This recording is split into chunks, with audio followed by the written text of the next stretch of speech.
let me say the opening prayer. David, I'll let you do your read your essay or whatever you have. Michael, I know you want to read something, and Rabbi Mary, I'm sure will want to read something as well, or say something about things, because no issue is one-sided, and that is the most important thing that we have to remember always. And respect is part of our teaching. Respect for the other is part of our teaching. So let's see where we go. Anyway, let me read our opening prayer, and let me get that out. My mind is still not functioning because of all the cold medicines. Baruch atah Adonai Eloheinu melech haolam asher kitshanu b'mitzvosav v'tzivanu la'asok b'divrei Torah. Amen. Amen. Well, first, I want to allow, as I mentioned earlier, Rabbi Mary, I'm going to give David the floor first, then Michael, and if you needed to say something, I like to stay away from politics.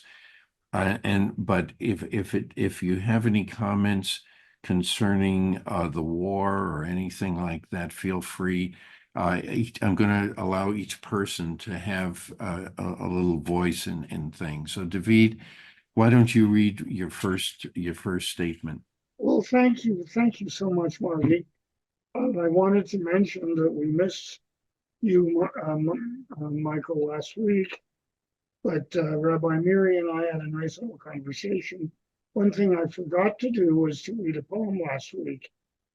And the poem was about the sun and how important it is, even though the stars are not there, to look at the sun and to observe it. Before the phantom of false morning died, it says in the Rubaiyat, methought a voice within the temple, the tavern, cried, when all the temple was prepared within, why nods the drowsy worshiper outside? There's so many of us who study the stars, but completely ignore the sun. Completely. Now, for my quotation today, I just wanted to say that we're all very concerned and upset with the war going on between Israel and Iran. But I wanted to bring to your attention one particular city there. It's Nashapur in Iran. And that means a lot to me, even though I've never been to it, because in that city is a mausoleum to honor the memory of Omar Khayyam. Omar Khayyam, a Persian poet, and the medieval poet who wrote the Rubaiyat. And then Edward Fitzgerald in 1857, I believe, translated it. It was the same year that Charles Darwin published his Origin of Species. So it was extremely popular. And I would like to quote the first verse and the very last two verses of the Rubaiyat. Wake, for the sun, who scattered into flight the stars before him from the field of night, drives night along with them from heaven, and strikes the Sultan's turret with a shaft of light. And then yon rising moon that looks for us again, how oft hereafter will she wax and wane? How oft hereafter rising, look for us through the same garden and for one in vain. And when like her, O Saki, you shall pass among the guest stars scattered on the crevasse, and in your joyous errand reach the spot where I made one, turn down an empty glass. And the final word is tamam, which means it is ended. Thank you. And back to you, Marty. Well, thank you, David. It was, by the way, that book was by the Rubaiyat by Omar Khayyam was very popular reading in the 1960s. Oh, yeah. It was very popular, and many people have a copy of that. That was the first gift I gave Susan. Oh, how wonderful. Yeah. Because I know she liked to read, but So tell us a bit. but Tell us it is a very soulful uh writing, and that's why it was so popular. We had thank you. So Before, thank you for before reminding we, me of all of that. thanks. Before we get started, maybe you could tell us a bit about your wonderful. Oh, that I can talk about that later. I want to give other people a chance. Michael, I know you wanted to read something from a rabbi, and then I want to give Rabbi Miri a chance because I know the different backgrounds and like that. So I want everybody to just say a few words because I know this is a pressing issue on everyone's mind. Okay. Thank you, Marty. This is going to be 3 or 4 minutes that I received Okay. this piece, and this was written by my friend Simcha Backman, who is a Chabad rabbi in Glendale, California. Okay. All right. And so it starts. Behold, a people rising like a lioness and stands up like a lion. Just a short week ago, the world understood the significance of the biblical verse. Israel launched a surprise attack on Iran named Operation Rising Lion, and there couldn't be a more fitting name. Our sages note that the lion shape is unique, broad in the front, narrow in the back. This symbolizes the Jewish people. Our strength is forward facing. We lead, not follow. We don't look back, but look ahead to a better world and do what we can to bring it about. The lion's metaphor is reflected perfectly in the current war. This is Israel at its best. Israel launched a preemptive strike like a lion. We are on the forefront. We are on the front foot rather than wait to be attacked and annihilated by an Iranian nuclear bomb. Israel struck first, in keeping with the Talmudic rule when someone comes to kill you, you rise up and kill them first. History has taught us to take that rule seriously. When Israel hesitates and ignores clear threats, the consequences are devastating. Like the Yom Kippur War and October 7th, but when Israel acts decisively to prevent enemies' plans, we see victory, like the Six-Day War and the dazzling achievements we are seeing now. Israel is doing it alone. Some condemn, some applaud, and some remain silent. But Israel presses on. This is who we are.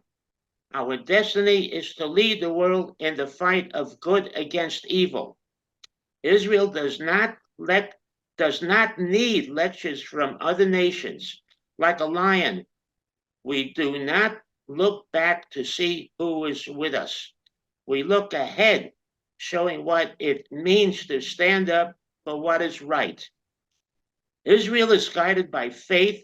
Israel's leaders, political, militarily, of all parties and affiliations, have repeatedly affirmed that only God, with God's help, we can be victorious. And around the world, people are recognizing the miracles that can only be by the finger of God. This is not a minor detail. It is essential to the success of this war.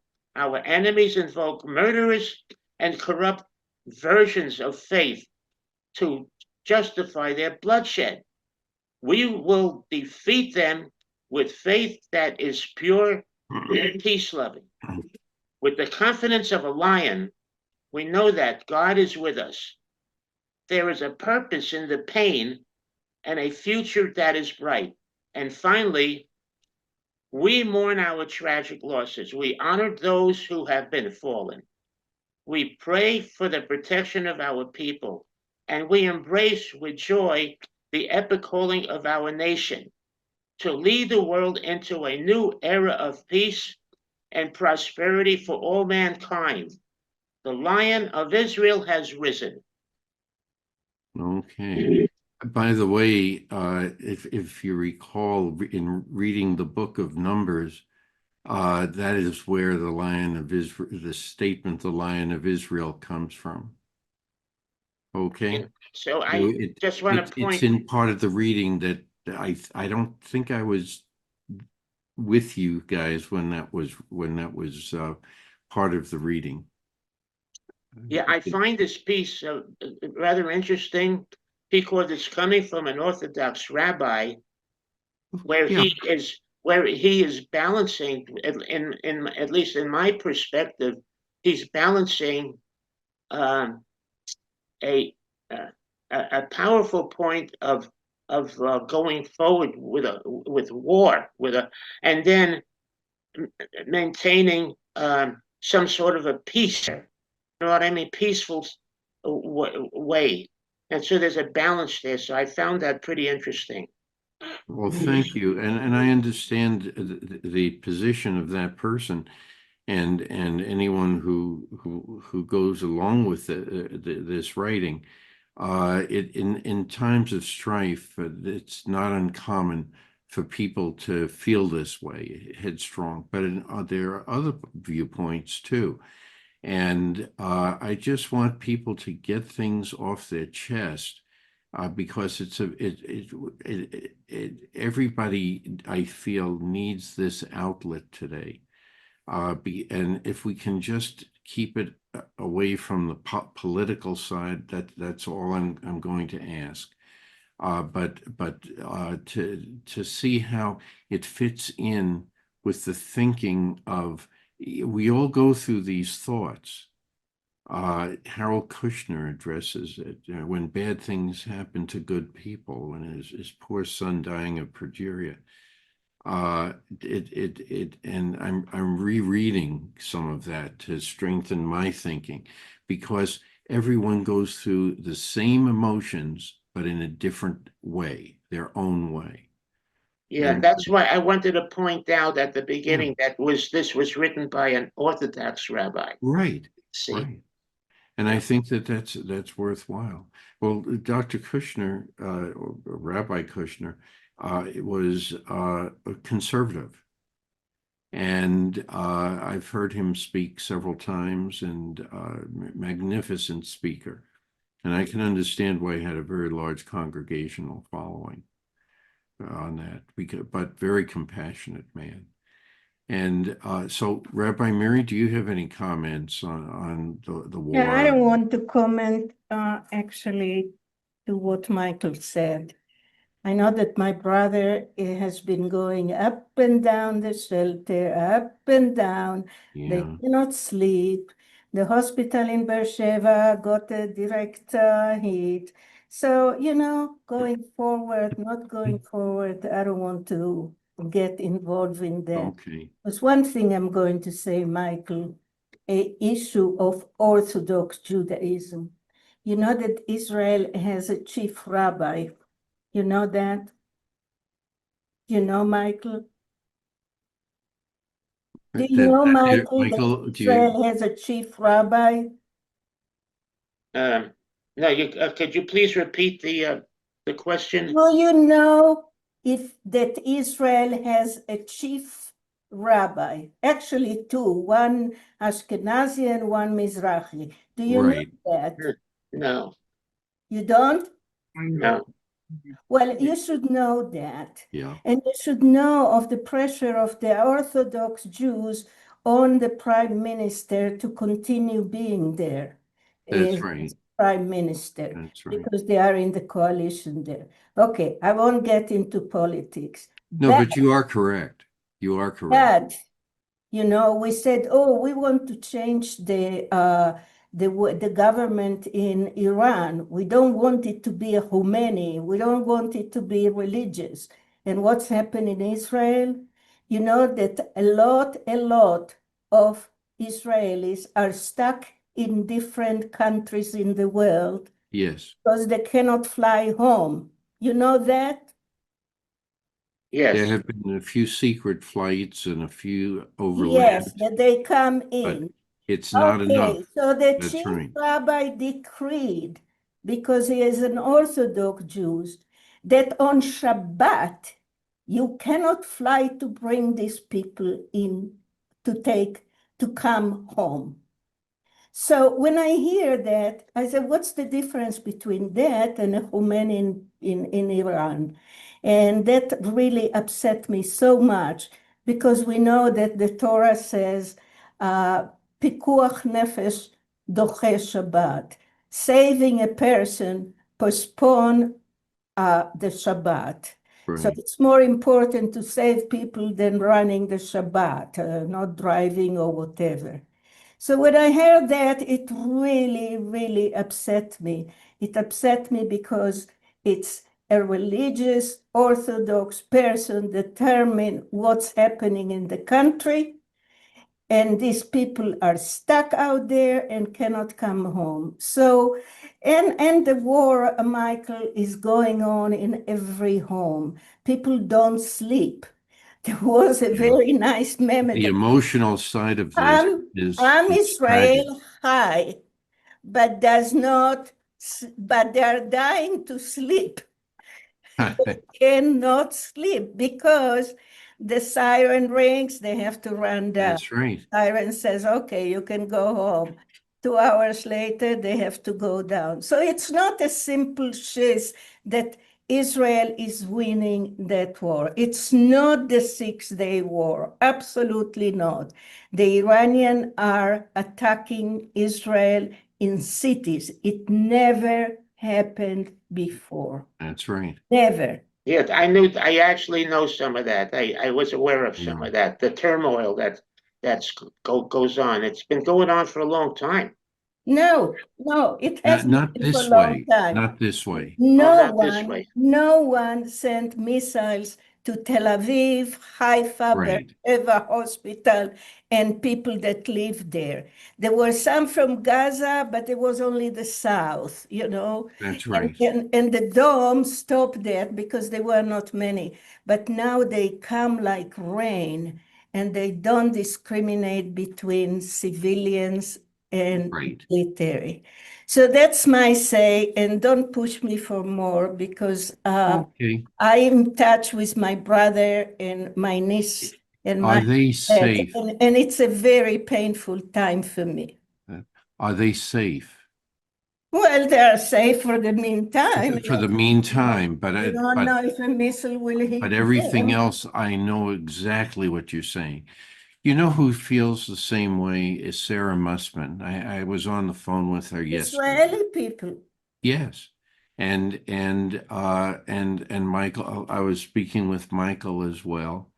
And the two of them, I mean, they stay in touch, but now it's limited. It's limited, and but early on, they had some family issues dealing with the initial attack in October, and you know they. But that's all I'm going to say. That you can call them if you want to find anything else out. But as far as now, they stay in touch frequently with the family when they can, of course. And hopefully things will work out. There's no easy answer, but people have different backgrounds and they're going to have different ideas, beliefs, and it's very important. Suzanne, I know you're there and listening. Did you want to say something about the current war and the new elevation of it between Israel and Iran? Hello, Suzanne. Oh, hi guys, Hi, David. how you Um, doing? well, for me, I see everything that's going on as fulfillment of prophecies or soon to be fulfillment of prophecies for the coming end times.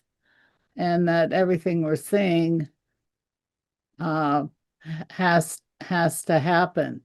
Now, on the I'd never considered about the individuals in Israel until I heard what Rabbi Mary had to say, and that is heartbreaking, and it is hard to understand why people can't come home. And the flying on Shabbat, well, to me, that's not work. And I certainly believe that Jesus would not.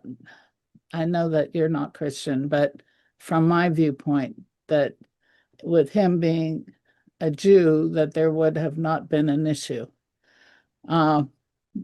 So, and I'm tired of Iran and their big mouth. And I'm also tired that they keep attacking people and that they use other groups to do their dirty work. So I would just like to see the Moabs be dropped on them once and for all and just wipe them out. I'm just tired of them. And as far as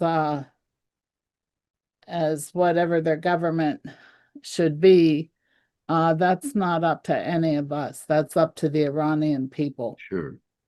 And It's the best way. if they want rather an than opposing. Ayatollah, fine.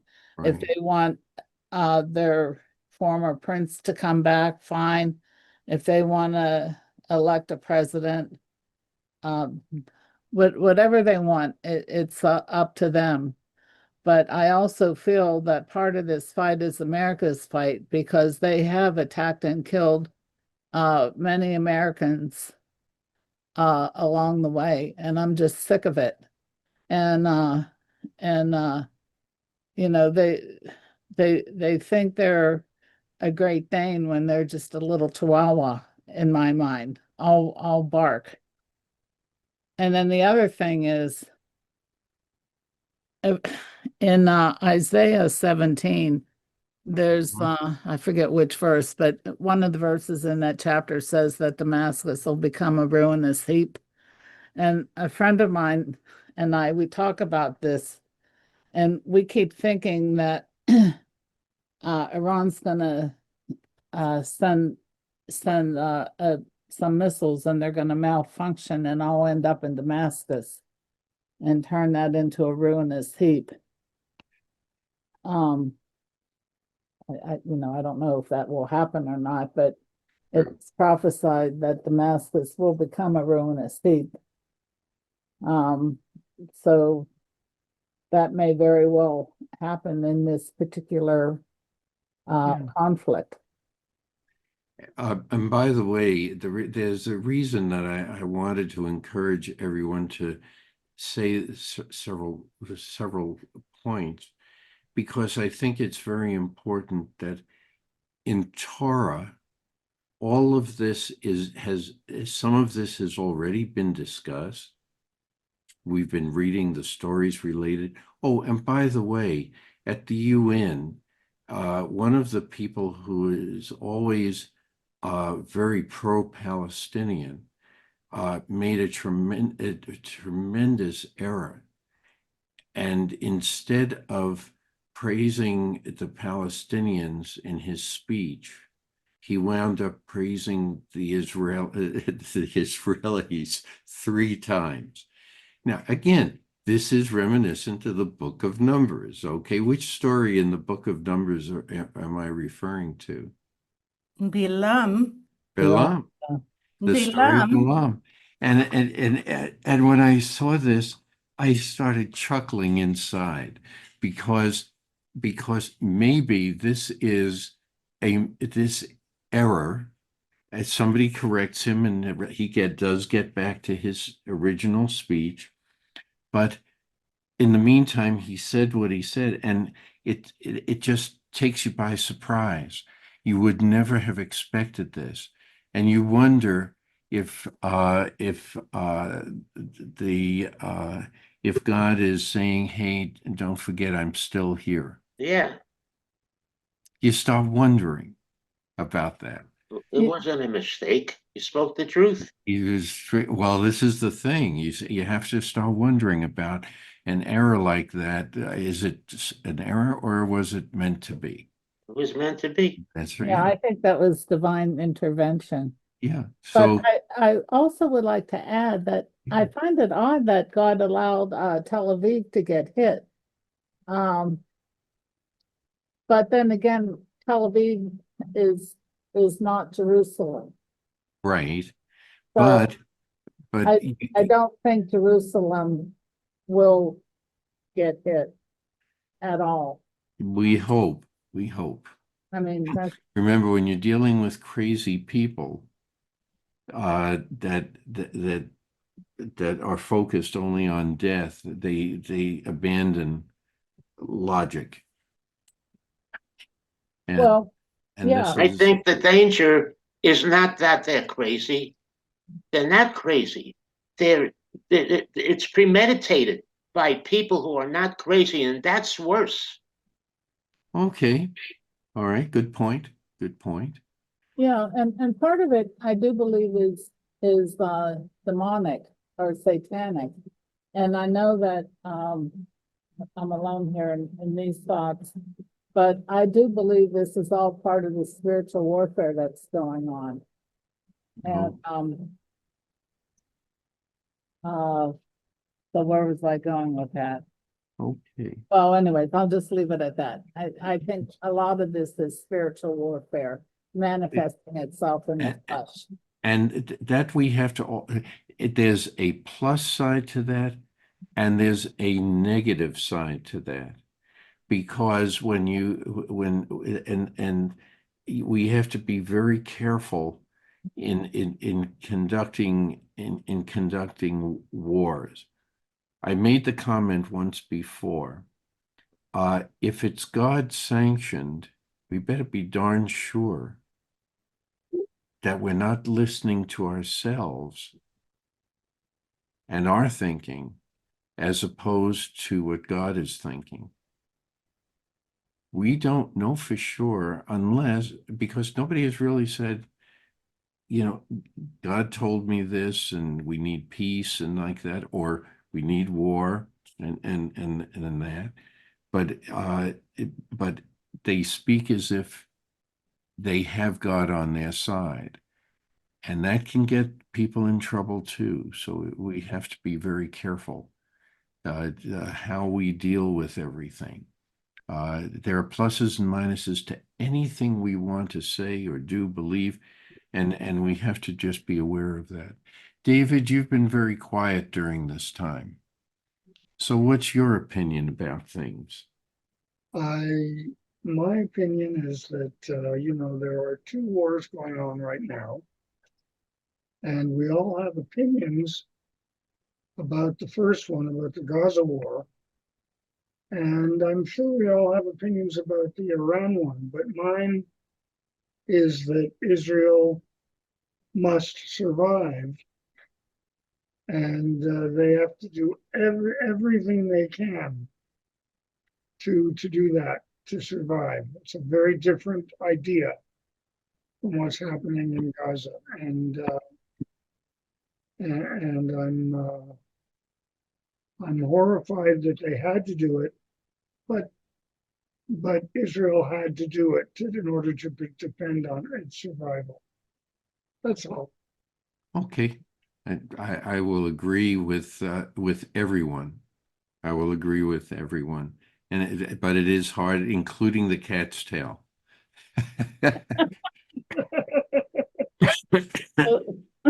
That's that's what she thinks of I know. that's I had an experience one time. I had to write a speech. Uh, I usually don't mention this, but it does come to mind. I received a Lion of Judah award a number of years ago mostly for charitable work that Susan and I had done in our community and like that. And was a spokesperson for the Jewish community in Texas, where we lived. And so I respect it because I understood at that time what the Lion of Judah Award was about. And it was a tremendous honor. And so when I hear Lion of Judah, that's what comes to my mind. You either stand up for what you believe, or the rest of the world will roll over you. And that's my belief. So this is a very meaningful time period in the history, in our history. There's no easy answer. Because on one hand, I want peace, Yeah, and there has to be everyone's brain is sort of like this. You, you know, you'll feel two different ways from moment to moment. You feel sorrow for the victims on both sides, and yet you want to see, a preservation of what you believe in. Excuse me. But how it's being done, we will never know if the decisions have been good ones until after we see the effects. It's the history of the world.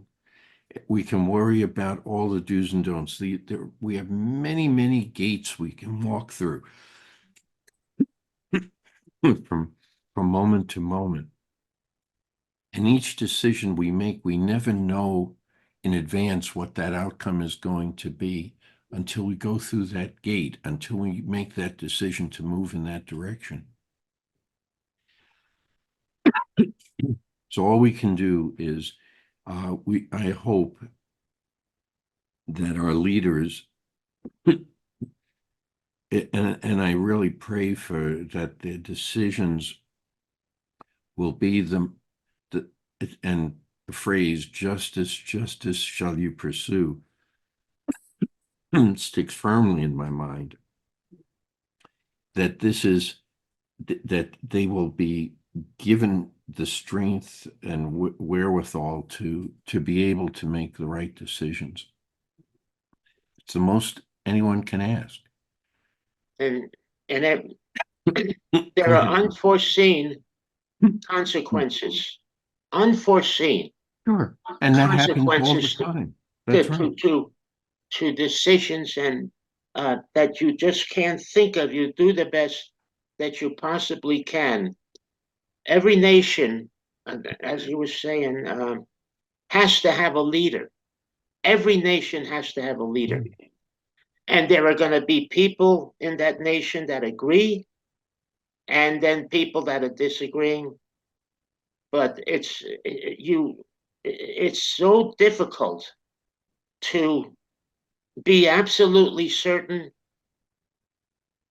one way or the other that the leader is making the right decision for everyone, the people who are against him and the people who are with him. So it's a very, very difficult choice. And if he makes the wrong decision, it's not like having a leader at all. If the Well, you don't know. But right. You won't know until events play out. Yeah, you don't know until it all that's where the finalizes. problem lies. And it's not easy. I don't wish anybody to have decisions like this. All a leader can do is calculate, consult other advisors, people who are particularly knowledgeable in the military or whatever. And all he can do is put this together and do the best he can to come up with the right decision. You're right. Giving right. giving the fact that there always are unforeseen, that has to be on the table.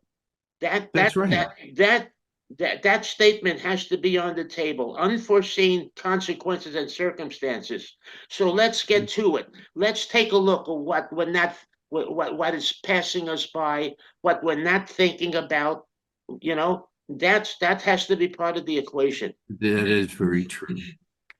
So, with all of that behind us now, what I would like to do, I assume that the group discussed in sanctuary cities. When you finished the book of Numbers, you were discussing sanctuary cities. Yeah. Okay. Okay. We are now on chapter 11.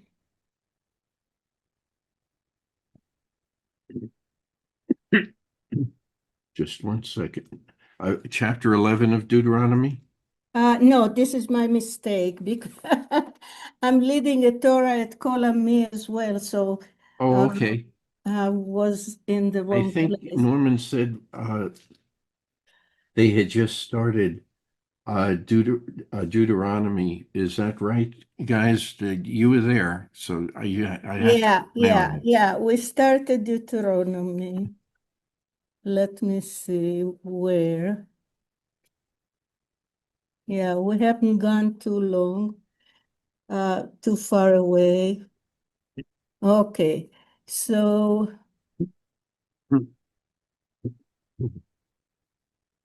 yeah, we mentioned some of the things. If you want, we can go back into that. There are a lot of names here. Yes, I know. So, okay, so in one, okay, why don't you start there and we'll see. We cannot, we won't repeat too much. We were not many people anyway, so. Where would you think we should begin, Rabbi? In Dvarim, in Deuteronomy 1. Should we start with verse 1? Yeah, I think so. David, do you think so? No, what David, happens to me? David, are you there? Oh, yeah, I think that's right. So But we should start with verse 1 in Deuteronomy. yeah, I think that's fine. And I do want to thank you for letting us talk about this today. I think it's very helpful and very important. Yeah, everybody, we've been through so much, and I know we were in Alaska, but I'm not going to discuss that. Anyway, why don't, so should we start with Deuteronomy Yeah, because 1 we're 1? doing two. Go ahead, go ahead. Okay, I'm just let putting me, the air let me conditioner. just get, okay. Okay, here we go.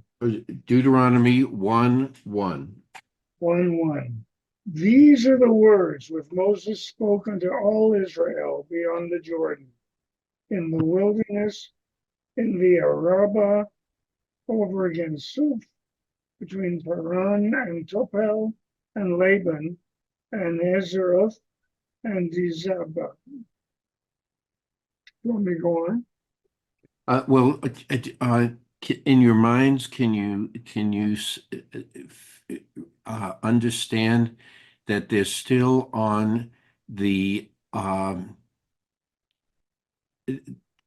they're they're beyond the West Bank, okay? Yeah. They're on the other side of the Jordan, okay? They have not entered the land yet because all of these sides are on the east, from our perspective, on the east side of the what we call today is the Dead Sea and the Jordan River. Okay, so this is why he's talking about this. I notice a few names though that a little that should be a little um, reminders to us. Laban? Yeah, that's what's her name's uncle. Rivka. Rachel. Rachel, yes. Rachel. And Yeah, and so what do we remember about Laban or Laban? yeah, but here is no connection. I know. Just a name that came about. They're very south. They're very close to Eilat, if you know, very, very end of the desert. Kadesh Barnea and Dizahav are very close to the very, very south, which is close to the desert of Egypt, still there. Yes. And There- Lavan is a name that from the Lavan that you're talking about that came about. right. So this is the circuitous route going down almost to, I guess, where we would call Eilat. Yeah, it's Down very, and then up onto the east side of the yeah, they're not Dead in, Sea. yeah, they're not in Canaan yet. Right. So go ahead, David, go ahead. Okay, here we go. Verse Verse, 2. Why don't you read verse 2 through the end of 5? all Well, right, to the end of 4. The end all of right. It is 11 days' journey from Horeb unto Kadesh Barnea by the way of Mount Seir. And it came to pass on the 40th year, in the 11th month, in the first day of the month, that Moses spoke unto the children of Israel, ascending unto all that the Lord had given him in commandment unto them, after he had smitten Sihon, the king of the Amorites, who dwelt in Heshbon, and Og, the king of Bashan, who dwelt in Ashtaroth and Eden, beyond the Jordan, in the land of Moab, and Moses upon him to expound this law, saying, and I read, well, that's why I didn't want you to read it. It really dovetails into the next one, but that's okay. That's okay. Any other comments about this? Because now the course is now further north. Okay. In the region of, I guess you would say, the Golan Heights, Rabbi Mary? Yeah, that will be all the way up on the West Bank, yeah. Yes. So it covers a tremendous march, but it's taken them 40 years to get up there. Right, and then on verse 7, they tell you that they went to the Hofayam, that is certain the sea, by the sea where the Canaanites are, and then Right. it goes, and I'm sorry to read this, and the Lebanon till the, what do they call the pride? The Euphrates, Yes, Euphrates. yeah, so it's so all these places. So if we finish on 7, then we Okay. no. Let's start on 8. Okay. Now, now, if I recall, wasn't didn't weren't there was a statement that God made to Moses that sort of like acting as an assayer, a land assayer. You hire these people to map out and plot the land you live on. Okay, and they set boundaries. Sometimes it used to just be piles of stones. Very much like what they did in the Middle East and what we did in our exploration of our continent. Land markers. And but you would hire someone to do the exact measurement. George Washington was one. Okay. So so these were very important people that would be hired, but God sets this whole system going and he talks about where the boundaries will be.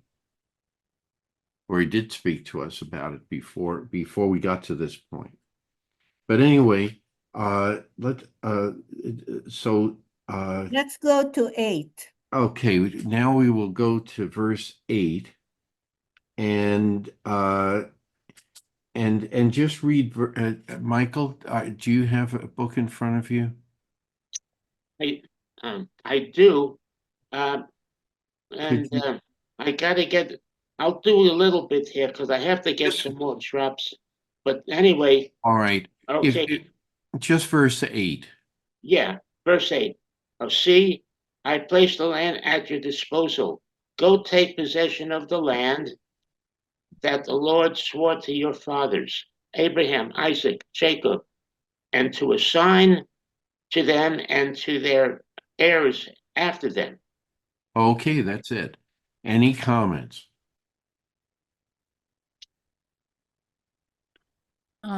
Suzanne, yes, go ahead. Yeah, I don't know if this is the right place to make a comment, but while it's on my mind,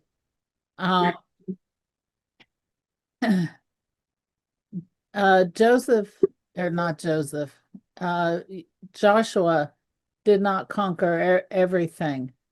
And the couple, 3 places that he didn't conquer are still very much a problem for Israel today. And that would be the Gaza Strip, the Golan Heights, and the West Bank. Yeah. And Okay. I know those areas are included in this parcel. I don't know if parcel's the right word, but in the land designated by God for Israel.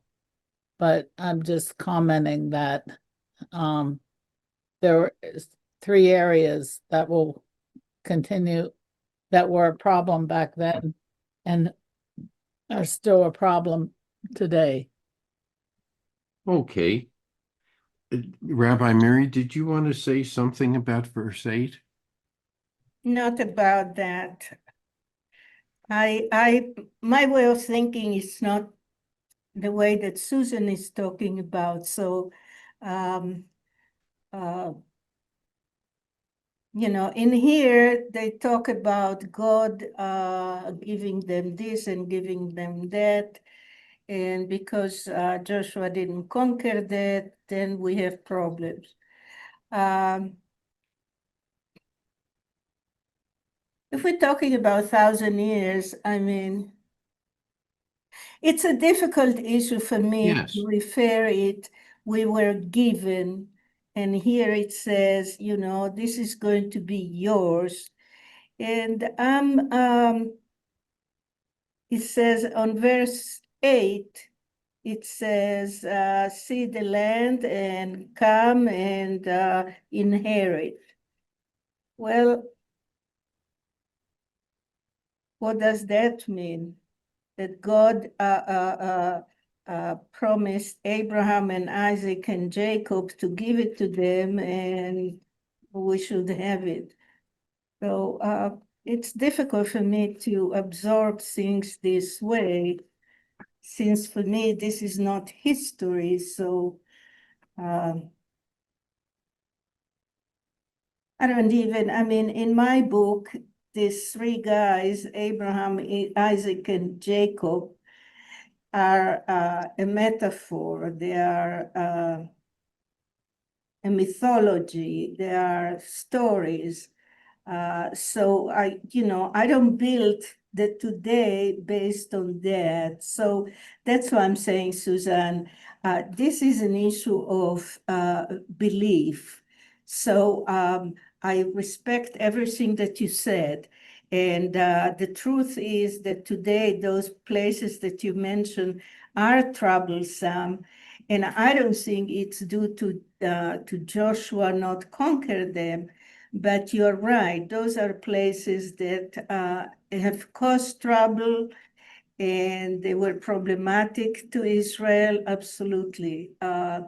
And they were conquered in the Six-Day War, the West Bank and the Golan Heights and the south of the Sinai, actually the entire Sinai. So, you know, it's, as I said, in this case, we have our way of believing things. And I truly, truly respect the way that you are putting it because it's so true in the sense of today. But in my mind, it happened in a different way. So let's leave it there. That's okay, yeah, Fine. that's The, okay. the way I see this, Well, Marty, yes, if I may, okay, God is giving this land to these people from now and forever after. Yep. You know, that's the way I see it. This is permanent. okay. The way Yeah. it reads the way it reads right here. Yeah. Yeah. That's like Okay. Susan is Yeah. claiming, yes. Yeah. We're all in agreement with that. Yeah, We're just not in agreement. Not me. I don't agree. that's right. Oh, you don't agree that God gave the land? No, Oh, I'm sorry. I apologize. no, that's what I'm saying is that you said that Joshua didn't conquer. Right. Well, it was, yeah, because God gave them all that land and they're supposed to have it even to this day. The Golan Heights, the West Bank, the Gaza Strip, that all belongs to Israel. But that's not what is showing because of the conflicts that come up. And that, you know, it's just a shame. But I won't say all, but many students of the Bible believe that these conflicts were the result of and it's not diminishing everything that Joshua did, but you know, there are 3 areas for whatever reason he wasn't able to fully conquer, and evil set roots in those 3 areas. Okay. That, Okay. you know, there are different ways of viewing it, As I look at it, but and I understand And Michael perfectly. supports your way. Yeah. Right. I have some questions though. In verse 8, what stood out to me, it is in the English translation here is the second half of verse 8. Go, take possession of the land that the Lord swore to your fathers. Is the word go the same as in lech lecha? Not lech lecha, but lech. Lech. Lech So lecha is go to yourself. go to yourself. And here Okay. is just go So to that this is land. now, so this is where I wonder, is it being said because now it's more than just Abraham? It not lech lecha, you know, go yourself, but all of you go. Is Yeah, that it's a different the thing. context that it should be taken in, or I just don't know. No, it's a different thing.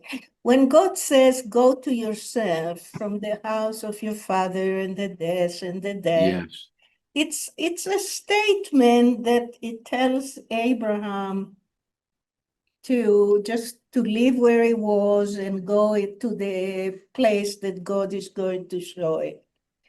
But here is just go to do so. you know? Okay, so it doesn't matter that it's the entire Jewish Yeah, yeah. nation at that Well, time. yeah, or yes, or to Moses. And by the way, what Rabbi Miri is saying, there have been many different interpretations of Deuteronomy, the book of Deuteronomy or Devarim. And what we are talking about here, was it all written as it was back then, or was it, the different schools of thought being wrapped up in this chapter? Because we're going to read read this again and again, and and it's designed to sink into our minds. But is it that because there were so many different ways of interpreting things back at the time this was written, there are different groups today we have tons of different interpretations of what the different translations mean. And I Well, wonder if they had the same issues back then, because they've been through an awful lot. They have been, and they're going to go through a lot with the Greeks and the Romans, and they've already been with Babylon, it sort of had skirmishes with the Babylonians. They had Egyptian influence, they had Assyrian influence and all this. And so you had different groups of people developing different ideas as to which, maybe we have to believe this interpretation or that interpretation. So we have to realize the context within which this was written. well, Marty, Yeah, well, the way I see it, I start at C, I place the land at your disposal. Take possession of the land. yes. I leave Yeah. out the word go. So, You're going to, but you will hear it recited slightly differently when you read it again in Deuteronomy. That's all I want to let you know. There are little variations here and Here, there. you were asking if it's a repetition, and this we talked with Rabbi Norm as well. On verse 8, the second part of it, it says, Right. and Moshe, let me see it in English. The second part, he's addressing what God promised Abraham, No, Isaac, and Jacob, no, before and that. that's what I am giving See, them to I you. have given the land before you. No, sorry, this is, no, it's 5, verse 5. All right. Yeah. On verse 5, it says, on the other, the Jordan, and Moshe began explaining his Torah. So Right. now is explaining before he just gave them. And Deuteronomy, it says here that that's what Moshe did. So they understand because they didn't Right. get it, because he just said, just do it, you know. If you have a little kid and you say, don't put your fingers in the socket of electricity, you just tell him to do that. But when he grows a little older, you said, don't do that because the electricity is going to kill you, electrocutize you if you do that. So it's an explanation that comes now that wasn't before. So it's not exactly a repetition, but it has some more stuff in it. Yes. Yes. Any other comments? So let's read on. Okay, to verse let's see, Rabbi Mary, would you care to read a little bit? To read Okay, verse? I'll read. This is Stone. I'm not crazy about this, but I'll read this. It's because this is the Orthodox way. Right, I know. Yeah, so I'm on 9. Yes. And why Okay. don't you read Why don't you read all the way through verse 18, Okay. the end of 18? Okay. I said to you at that time, saying, I cannot carry you alone. Hashem, your God, has multiplied you, and behold, you are like the stars of heavens in abundance. May Hashem, the God of your forefathers, add to you 1,000 times yourself and bless you as he has spoken to you. How I can alone carry your contentiousness, your burdens, and your quarrels. Provide for yourself distinguished men who are wise, understanding, and well known your tribes, and I shall appoint them as your heads. You answered me and you said, you see, so he repeats that. The thing that you have proposed to do is good. So I took the heads of your tribes, distinguished men who were wise and well known, and I appointed them the heads over you, leaders of thousands, leaders of hundreds, leaders of fifties, leaders of tens, and officers for your tribes. I instructed your judges at that time, saying, Listen among your brethren and judge righteously between a man and his brother or his litigant. You shall not show favoritism in judgment. Small and great alike shall you hear. You shall not tremble before any man, for your judgment is God. Any matter is too difficult for you, you shall bring to me, and I shall hear it. I commanded you at that time all the things that you should do. Okay. Any comments? Thank you for reading, Rabbi Mary. I appreciate that. Any comments? Well, any questions?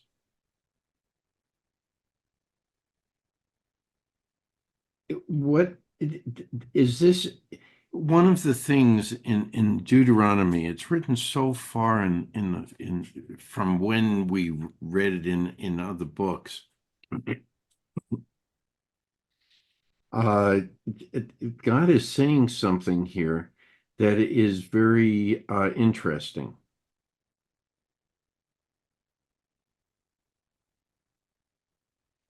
Okay, and this is the God is speaking to the Jewish people.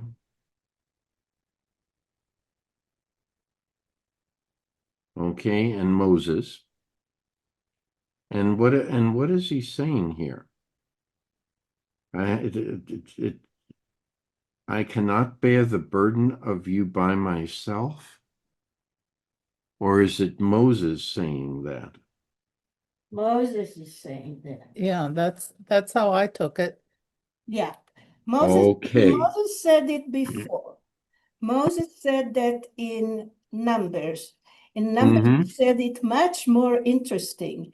He said that Yes. when the people wanted meat, they were bored with the manna, and Moshe says to God, I just had it with these people.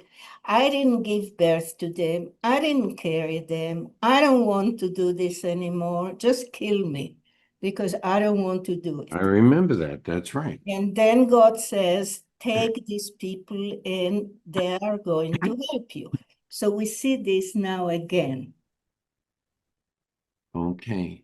So this is Moses' interpretation. It's not going each time he speaks these words, you're going to see variations on the theme. Okay? These are because he's now recollecting things. Can you remember everything to the detail that occurred 40 years earlier or 30 years ago in your life? 20 years ago? A year ago? Can you say the exact same sentence the way it was? From memory. Some things, Marty, but not Right. all. But not all. Some people can do it a little better than others, but the vast majority, I would say, have even a rough time going from day to day. Yeah, I cannot find my keys. I forgot where I put them. We're going to hold you to that statement. No, but I think that, but this is what happens with all of our memories and how we say things. Some people will say, well, it's a précis or it's a summary of what the intent was. And so it becomes an interesting commentary on humanity. So any other comments? Would you have been able to put up with this for 40 years? That's what he's saying. That's what he's asking the people. And here, you depended on me, so give me a break, you know? And so the people said, yes, we'll do it.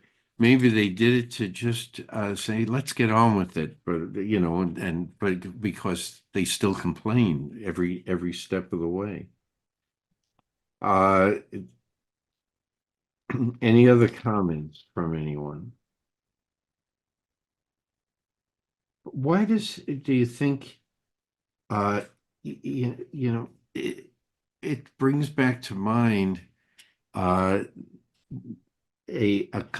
somebody comes running up to Moses, okay, from Moses past, that says these words, you know, divide everything up, you're holding on to too much responsibility. Who is that? Name is not mentioned here. As his father-in-law. That's right, Jethro. Yeah, Jethro, that's in Jethro. Exodus. Yeah. Yes, in Exodus. But God also makes mention of that. But maybe Jethro was the messenger. Yeah. Yeah. And but why right away do you think this all of a sudden we're talking about justice?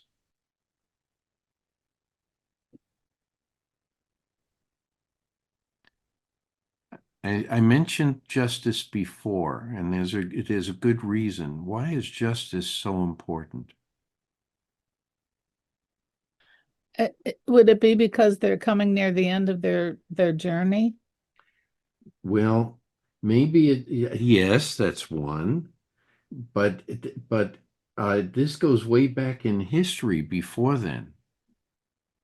Okay.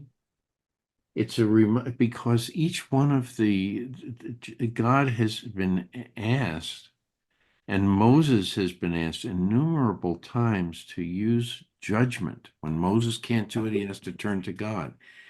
How do I deal with this? And so judgment has to take place. You know, it's very it's difficult to make the decision, but it's all been on one man's shoulder.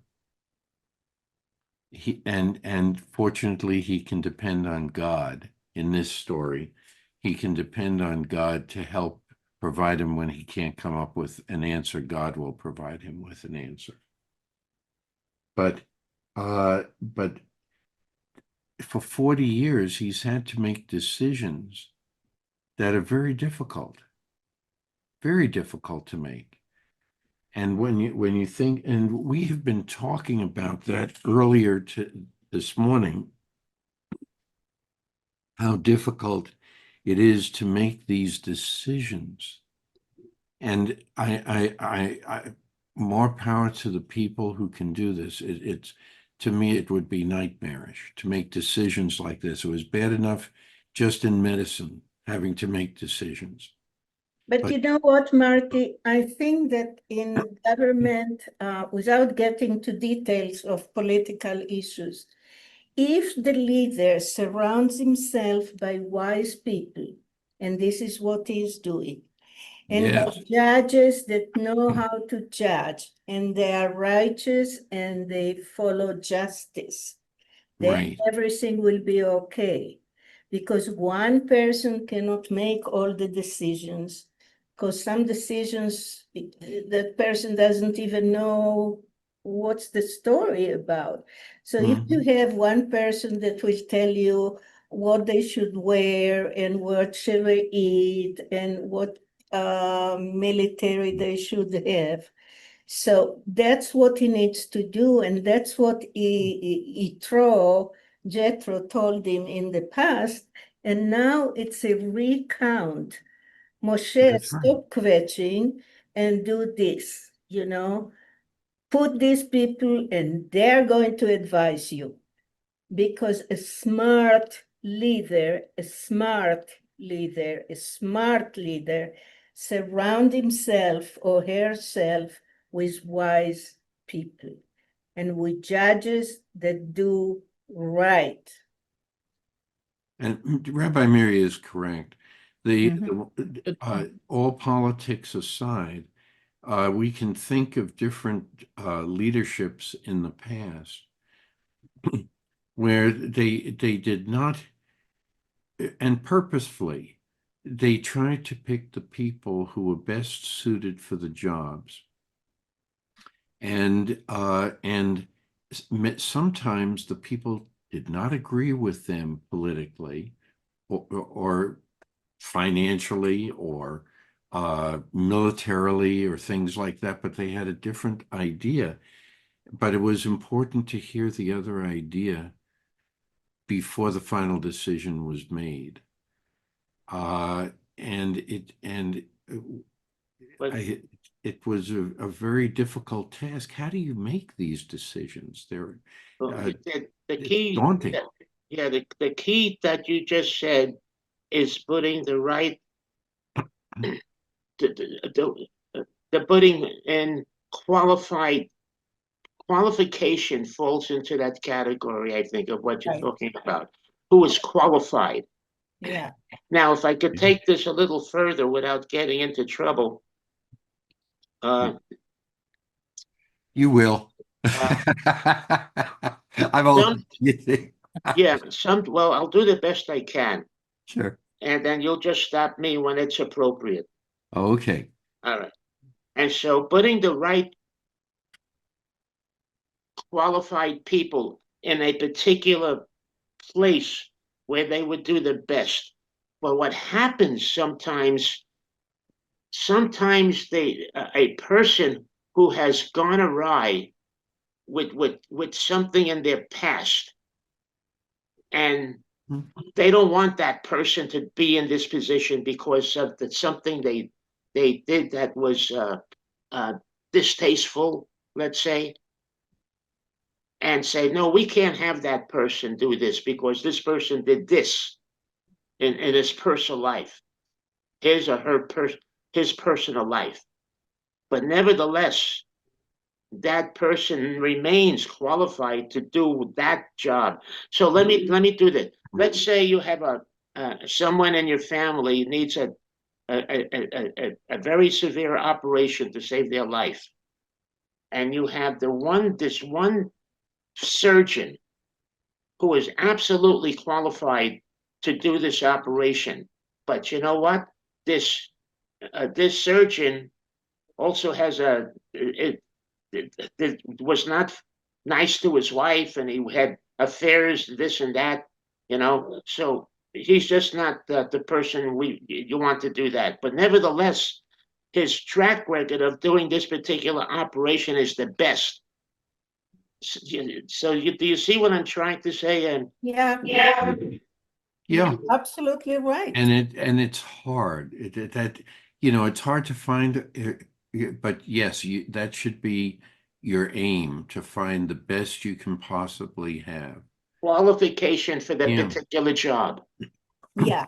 But And in the job that says here, judges, that they have to judge right. the poor and the big and the small the same way, and that they have high standards for justice, That's right. you're going to question if a guy that beats up his wife is qualified ethically to be a judge for the entire country. So those are questions that we need to think about. or even they are already judges and all of a sudden they are corrupted. So what do you do about it? That's right. So it's the question that you bring up, Michael, is a very, very important one. Yes. What are the basis for decisions that we make?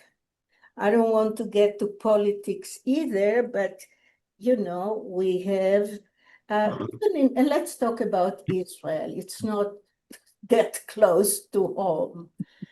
Mr. Netanyahu has been corrupted and he has been indicted, and he needs to go to court and he needs to be judged. And he doesn't do it. He just sits on his tuches and just do what he calls his job. But how can you allow for a prime minister to have that kind of behavior that the court wants to judge? Every time he goes to the court, he doesn't feel well. He has to go home. I don't know. These are very difficult questions. Do you want a corrupted person or a rapist or a burglar to be your leader? I don't think Yeah. it's a difficult question. No, It's but what you these, believe in it's what's going on in your head. For many people, it's hard to separate. He's qualified to do something, and that's it. But look at his past. He didn't do this, he didn't do that. So it's in people's minds. It's hard. It depends on how you feel about things as a whole. When you take everything in totality, Mhm. it's hard to separate that stuff. But if you think in a common sense way, an intelligent common sense way, well, we need this person because this person has demonstrated in the past that he is actually qualified. His other stuff is a bunch of garbage, terrible. But it's in people's head. So it's if you can do that, if you can separate the good from the bad, the important from the unimportant, that's where it's at. Now, if you have a child that the teacher is corrupted, the teacher is a rapist, the teacher is a thief, but he has a very good track of being a good teacher. Do you want this person to teach your child? Because he's a good teacher. Yeah, these are the questions that, They are difficult. that's right. That's You're right. absolutely right, Michael. And but I think it's the question that I raised about justice. I think it's put here so that we are asked to put ourselves into Moses's shoes. He's asking the people here to do that. This is what I had to go through with everything. And now he's addressing this very issue. And it's hard to find the proper just answer. Because the minute you make that decision, you've made it, and then you have to live with it because you don't know what's going to happen a day or two later. Nobody does. I And so as a result, if the majority of your decisions are correct, you're a decent leader. If the majority of your decisions are not correct, you'll go down in history as a poor leader. Well, I just asked this, is it possible that God is giving Moses bits and pieces of clues in different ways, Oh, yeah. you know, to help him make the right choice? Yes. Little things here and there you wouldn't think of, but uh, because of the connection between Moses and God, I personally, I think personally that uh, he's helping Moses make the right choices in one way or another, and little clues here and there. And I think that Moses is not really alone in making these decisions and choices. But I think that there's more being said here. You are very correct, Michael. But I think there's a little bit more that's being said. You need faith, not just in God, but in yourself. That if you have enough information, and by the way, our founding fathers felt the same way, that if you can educate yourself to the best ability you can, and so that you can make reasonable, notice I didn't say the correct, I said reasonable decisions, you'll do just fine, and the country prevails. The Israelite people prevail. But you have to be questioning your actions all the time. You have to, there's no leader let's put it this way, all leaders are being requested here to question their very actions continuously. In certain areas of life, I don't think there are a perfect answer in That's right. certain areas of life, you know, in making a decision to go to war or not to, things of that nature, uh, because of unforeseen consequences. But you do the best you can. You gather certain things. You talk to your people that you're surrounded by, and you just make, and as a leader, you're left to make that final choice. And it's hard. Because one mistake can just bring everything down. So. But I think that there's a partial answer in the next paragraph, okay, to this dilemma, okay, about faith and everything.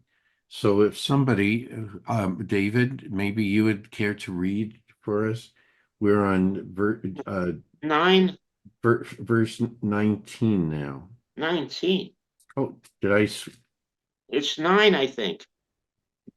No, 19. No. 19? 19. Wow. You stepped away for a while. Sure. Oh, yeah, I had to take care of my eyes. Yes, I know. So, And so we're on verse 19. David, if you would be kind enough to read Deuteronomy 1, verses 19 through the end of verse 21. okay, I'd like to do that, but before that, I wanted to remind everyone that we missed a couple of verses up at the front, from about 5 to 8. I'd like to do that just before I do 19. Okay. Well, we had summarized it. Sure, go ahead. Yeah, beyond the Jordan in the land of Moab took Moses unto him to expound this law, saying, the Lord our God spoke unto us in Horeb, saying, ye have dealt long enough in this mountain. Turn you and take your journey. Go to the hill country of the Amorites, and unto all the places nigh thereunto, in the Arabah, in the hill country, and in the lowland, and in the south, and by the seashore, the land of the Canaanites, and Lebanon, so far as the great river, the river Euphrates. And now I'll go to 19. And we journeyed, let me get my magnifier here. And we journeyed from Horeb and went through all that great and dreadful wilderness which you saw, by the way to the hill country of the Amorites, as the Lord our God commanded us. And we came to Kadesh Barnea. And I said unto you, you are come unto the hill country of the Amorites, which the Lord our God giveth unto us. Behold, the Lord our God hath set the land before thee. go up, take position as the Lord, the God of thy fathers, hath spoken unto thee. Fear not, neither be dismayed. Okay, that's why. So is this a partial answer to the question? If you're frustrated, that you have to seek not only justice for others, but also seek, you can have frustrated people, but if you're frustrated, you have to seek justice for yourself. And if you really look at it with the concept that you want to come up with the best possible decision for yourself or for the people, for your fellow countrymen, don't be dismayed. Okay? You've done the best you could.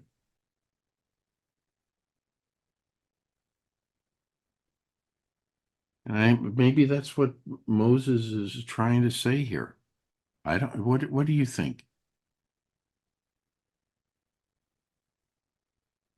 I think so. And I think that there is also a relation between those earlier verses I read and the later verses I read.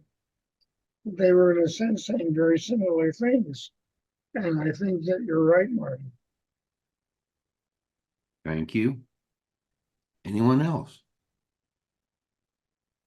Can you say the question again, Marty? I'm not sure I understood it. Well, the original question was why, after you talk about all of the, Moses is talking about all of the land, I'm going to say the land grants, okay, through the AD. Okay.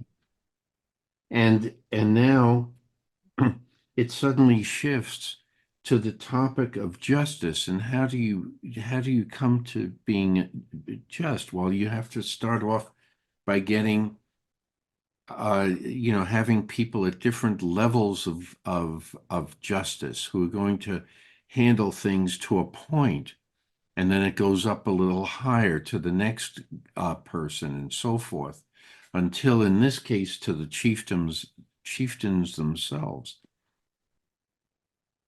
And then if they can't make a decision, goes to Moses. So it wound up being that only really important things wound up being presented to Moses as opposed to the other. I can think of one instance where it didn't happen, and those are the daughters of Shlophra. that's right. You mentioned that. That's right. And Like the Supreme Court, Marty. yes, You know, it all is. the lower courts, they That's cannot right. resolve it. They go all the way up. Personally, I've read some of Ruth Bader Ginsburg's decisions and including her biography, and she truly believed this. I mean, the lady was more than what most people just saw her as Chief Justice. She was living Torah. That's how she approached this, and it was we may not agree with all of her comments and like that, and that's fine. You're entitled to your own opinion, but she was trying to come to the best justice that she could come up with in her mind. And that was put ahead of the political arena, because we only hear about what she disagreed with, but what she agreed with also advanced our country tremendously. So it's sometimes certain justices go down in history of being true jurisprudent individuals. And you hear, without getting into anything, but today in our society, we have lower courts, Mhm. and then higher courts. We set up, our forefathers set up our government exactly the same way as it has been mentioned. Yeah, and that there's so much of Judaism built into our court system, our legal system. It's remarkable, and people they deny it. They don't want to just see that, in all of Judaism, that there's such an intelligence and honesty and doing things in a way that's justice for all, and Yeah. so It, today you see the lower courts will make, without getting specific, but today I see very recently lower courts making a decision on a particular situation, and then when it gets to a higher court, the lower courts are dismissed. well, each one has their own responsibilities. Not always. Sometimes they say, oh, we approve what they said. We are not going to do whatever it's called, an appeal. When, I think that they were right in what they did. It's not automatically dismissing it.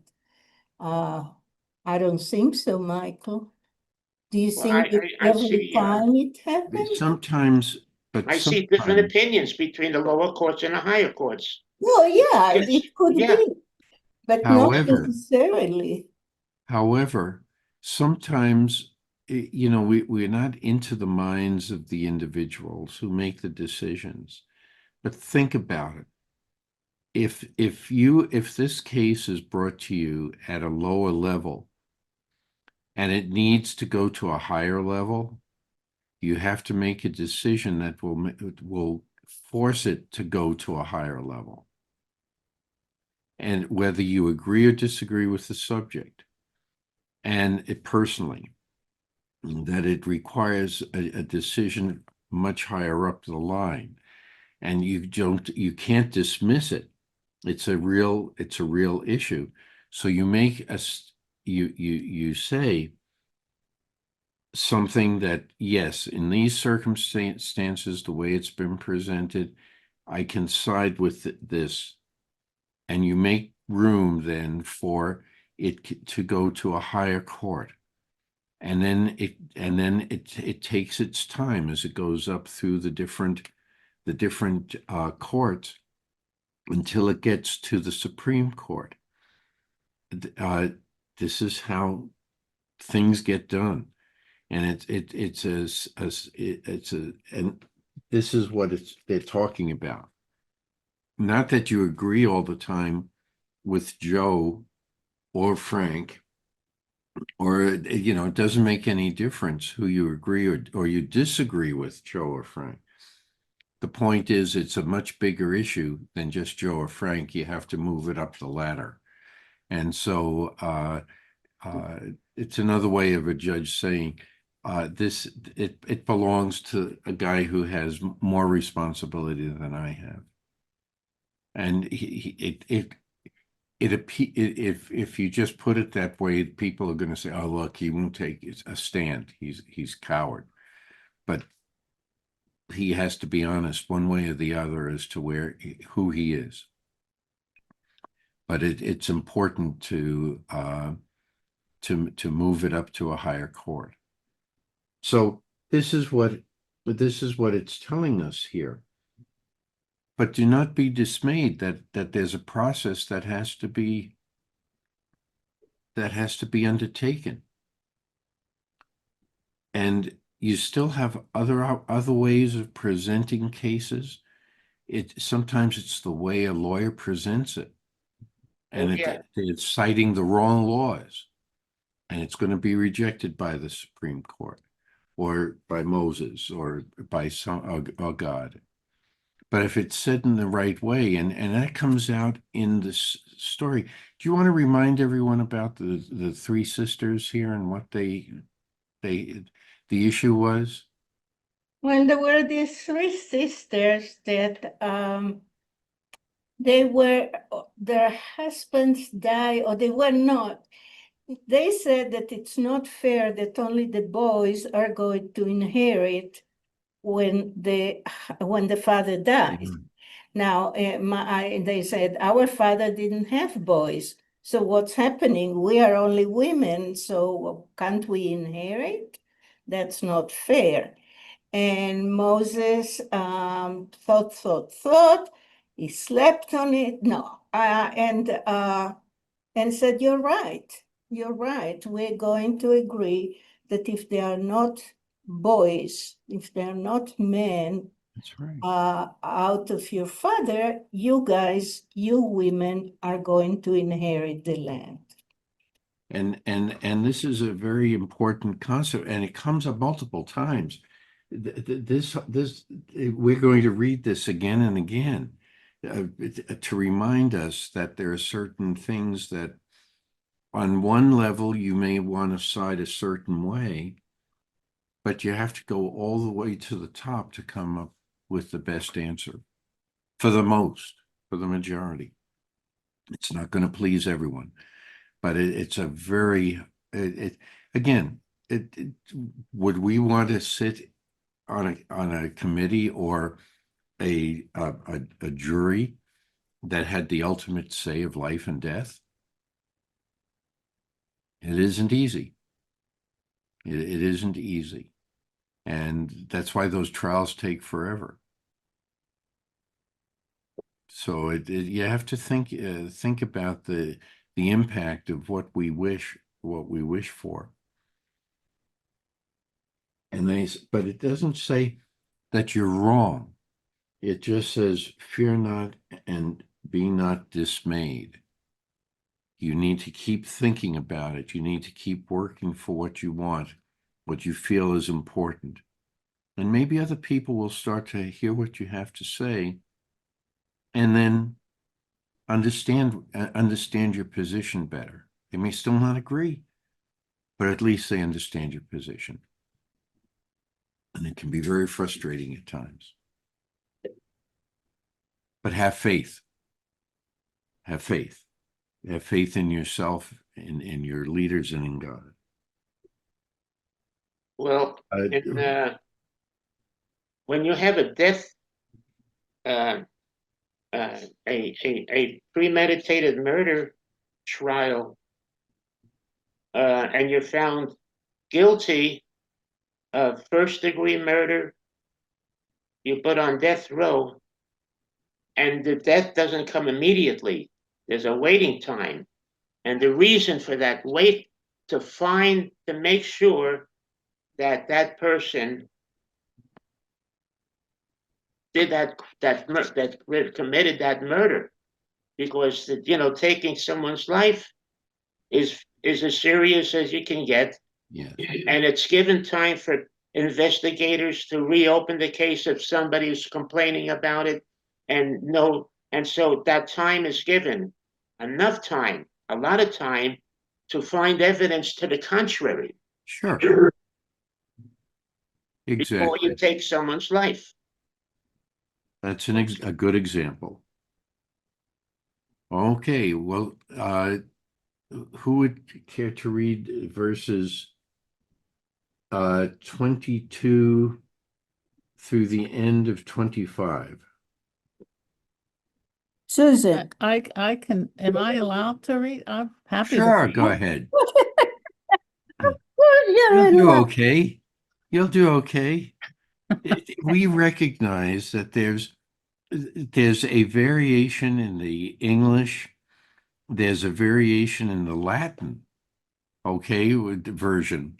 So it's all right. It's all right because we can say, okay, it's not exactly the same, but the gist is the same. Go ahead.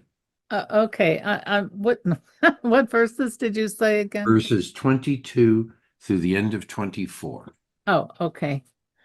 And ye came near unto me, every one of you, and said, we will send men before us, and they shall search us out the land, and bring us word again by what way we must go, and into what cities we shall come.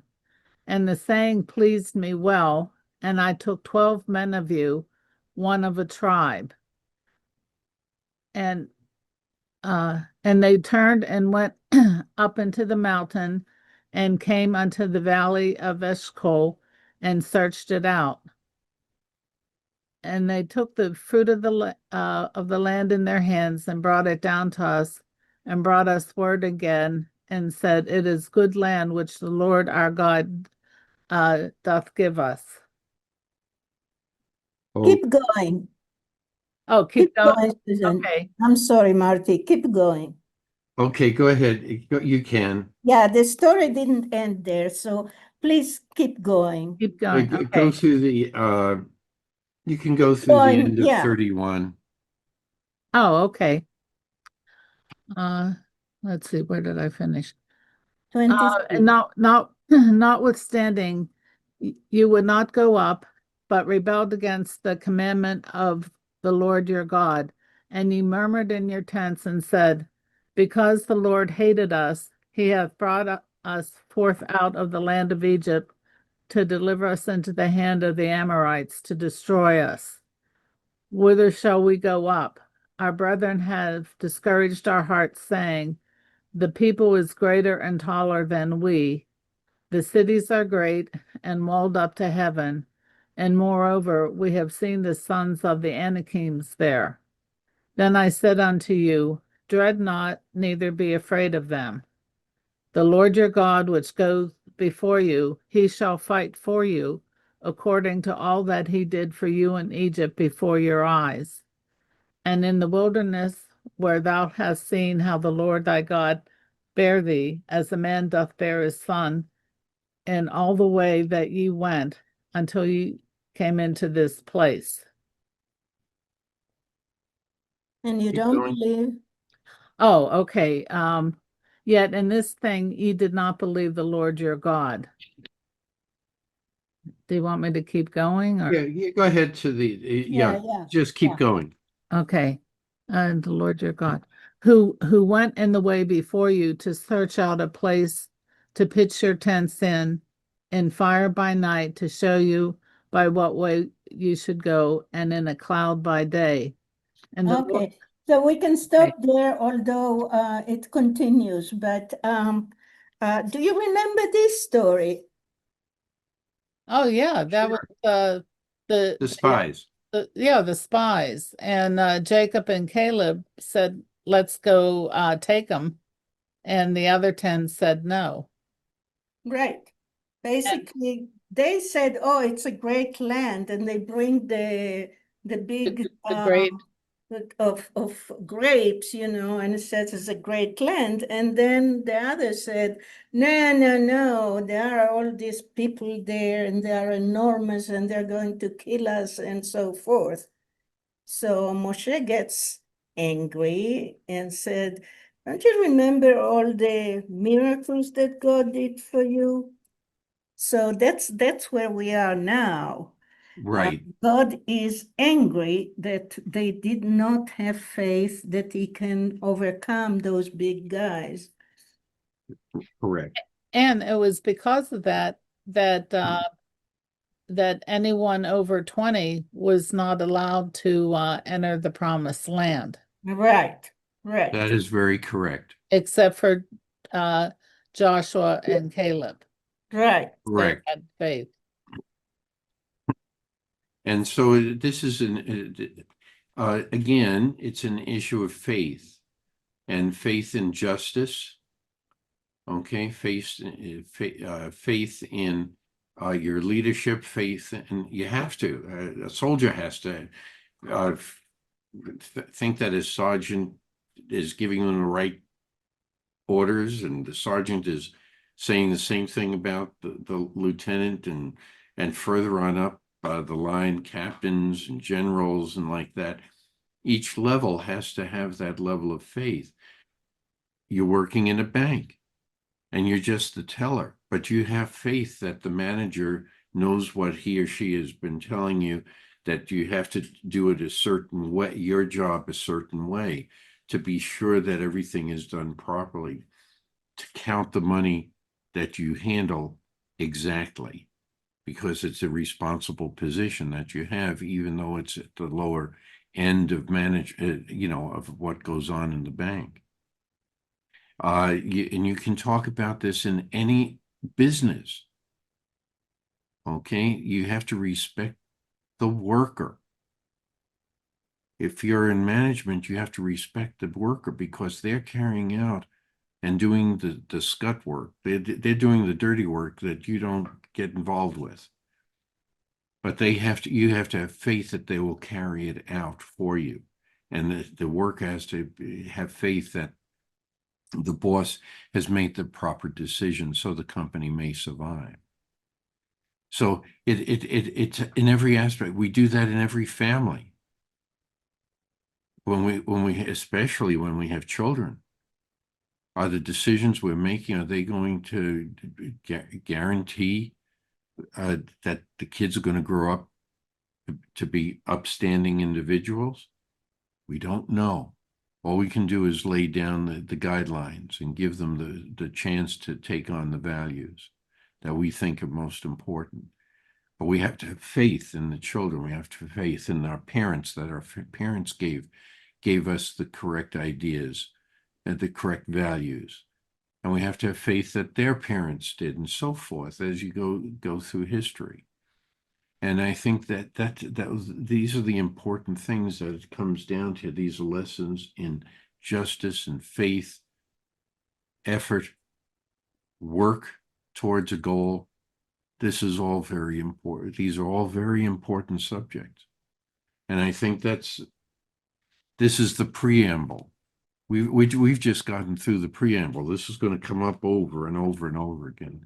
And then we're going to get into a list of issues, okay? And what happens if you don't follow them. These are the benefits and these are the curses. We're going to come back to that we didn't care for so much in the book of Leviticus, okay? It's going to come up again in Deuteronomy. So, any other ideas? So does it necessarily mean that that if you don't follow what God has told you to do, that you face doom? Or is there an out? Now I know it's not in Torah, but in another book, think of David. What happens to King David? What didn't happen to him? Well, there's a lot of bad stuff that he does. After, he starts off the story, oh, he's a hero and everything else, and then all the flaws begin to show. After the power goes to his head in a way. I'm summarizing it. But what happens at the end of his life?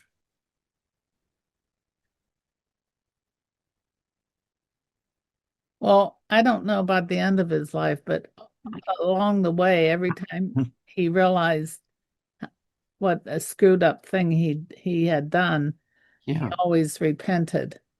yes. And that is the most important aspect of this. We have a chance to repent. Oh, but in repentance, it's not the word. It's truva. Is that right, Yep. Rabbi Mary? Mm-hmm. Or does it only mean to say you're sorry? No. The word don't think it truva does. does not just mean it's okay to say you're sorry. What do you have to do? You have to return. demonstrate yourself. Yes, you have to change. That's right, and get back on the right path. Well, all Turn of it this around. plays out on Yom Kippur. Yes. You see, all of it. Yom Kippur is it's a miraculous observance.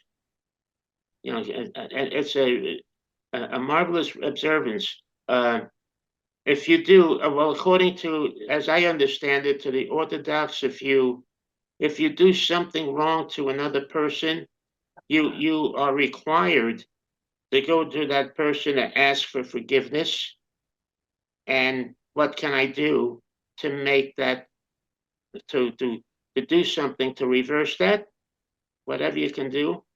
And if the person says no, I'm not going to forgive you, you're required, as I remember, you have to do it for 3 times. You have to go to the rabbi for 3 times, and after the third time, you are not forgiven by that person you did something wrong to. God will forgive you. In other And I words, you made the effort. and You make made the effort. And so I'll be 81, God willing, I'll be 81 years old next week. I mean, next month. Mazel tov. And thank you. Very good. And so it was a long time ago that since I studied Orthodox Judaism, and my memory is not doing very well anymore anyway. So I try to remember the best I can to my roots way Okay. back. I'm going to give you the last word, Michael. I want to say all I can tell you is that the trip to Alaska was great. A lot of wilderness hikes, just being on the bow of a ship and watching, feeling the salty air hit your face and think, it is just that in of itself is invigorating, let alone all the other things that you see and the people you meet. And it was phenomenal. How long were you there, Marty? 2.5 weeks. Wow.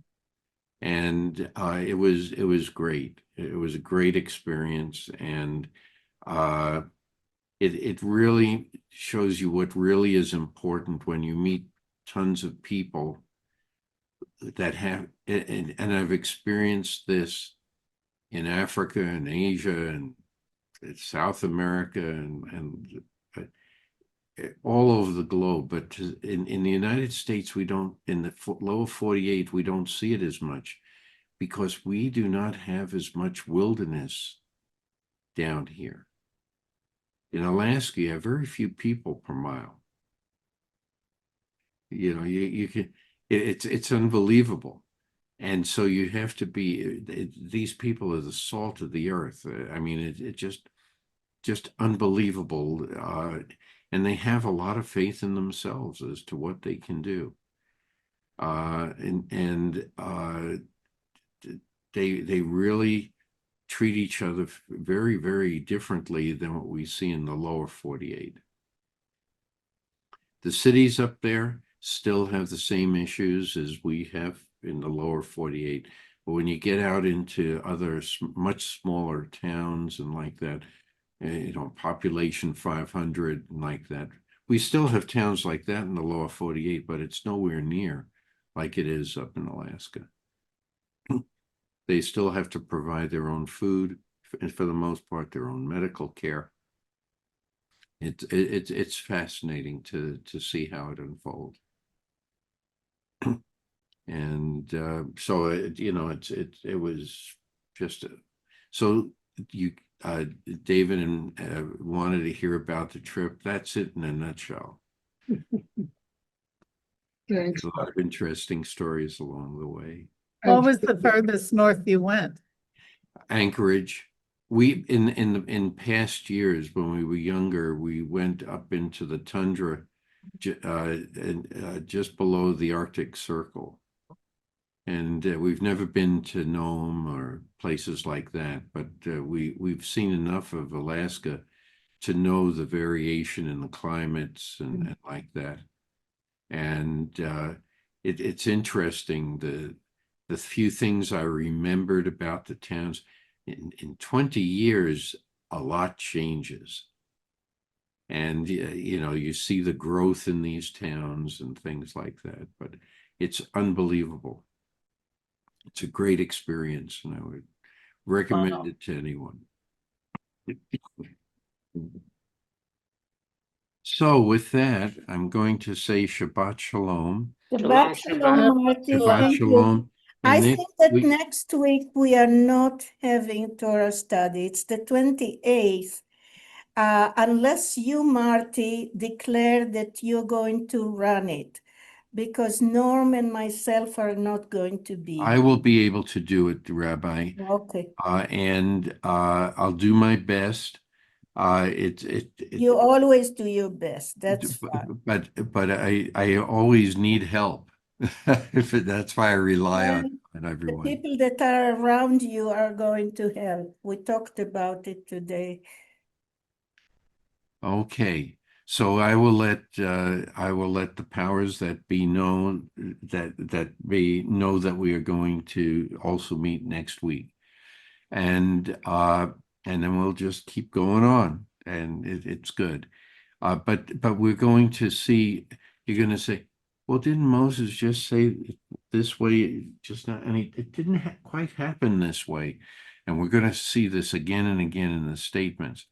And this has led the commentary in Plout is very long on each one of the chapters that we're going to, or groups of chapters, because it's sort of like a repetition, and each time there's a little twist that's a little different there. And then when you think of your own memory, well, it's not quite, and you go back, oh, we were all wrong. The book said the following. So anyway, Shabbat shalom. Shabbat Shalom, Rabbi Mary. And thank you. I hope Thank you. next week is okay. Everybody Are you keep a going to good- be good- traveling?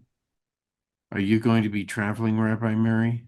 Yeah, I'm going on Monday. I'm going to meet all my kids in Oh, Disneyland. great. Yay. Great. It's good. Be safe and well with the travels, Thank please. you. And Michael, you were going to say? Yeah, just to keep a prayer for Israel and Yes. the soldiers, Thank you. the Yeah. soldiers Thank you. and these hostages, and that we should be successful, and peace should come very, very quickly. Let's pray for that. Alavai. Right. From your Okay. mouth to the ear of God. Yes. Shabbat Shalom, Shalom, Shabbat. and see you next Saturday. Okay. Yes. Bye. Bye-bye.